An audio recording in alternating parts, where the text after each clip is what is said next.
મિત્રો કાલ આપણે સેલો દાર પાડ્યો હતો અને એ દાર પૂરો થઈ ગયો છે। તો લગભગ મારા અંદાજ પ્રમાણે 320-25 જેવો ગયો છે। તો અમે ડિપ્રેશનની ફૂલી બગડી ગઈ છે એટલે બધો સામાન બહાર કાઢવો પડશે અને દારે સેલો છે એટલે અમે આ દાર 400 ફૂટનો નહીં કરવાનું થાય। એટલે આપણે શેઠને વાત કરી છે, હમણાં આવશે તો એ આવે એટલે લાઈન ગણી અને પછી સાડો બહાર કાઢી લેવાનો છે અને પછી થોડીક માટી પડી હોય એ કાઢી દેવી પડશે। આ જો માટી કાઢી લે ને પહેલાં એની જોડે માટી કાઢી દેવાની। હા, આપણે સરખી અત્યારમાં આપણા મોટર તો ચાલુ કમ્પ્લીટ કરી દીધી છે 5 HP કાલે આપણે ઉતારીને તો પાણી પણ ઘણું કાઢે છે એટલે લગભગ 2 કલાકમાં પાણી ખૂટવાડી દીશે।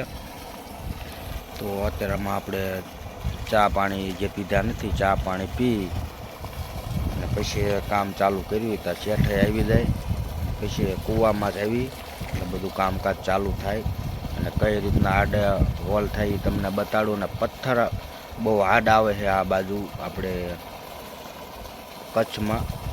તો મિત્રો જે મીઠામાં હાંકતા હોય ને એને ખબર હોય કે પાણી હળવું બળે બહુ આ જો આંખ્યું રહે ને એ આમ આંખ્યુંમાં બહુ દેખાય ને એ મીઠું પાણી રહ્યું ને ખારું પાણી નમકમાં આ પાણીનું યુઝ બધો નમકમાં થાય।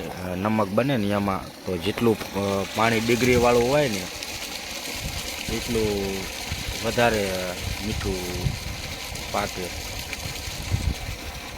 મિત્રો આપણે ફાઇનલી લાઈન બીજી બહાર કાઢી લીધી છે।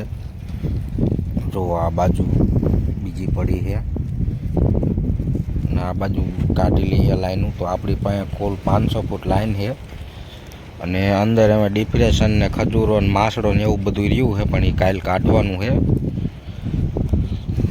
તો ગાળ કટાવવા દીધું છે। ચરખી ઉપર થડો આવે ને ચક્કર વાળો એ થડાને રિપેરિંગ કરવા દીધું છે।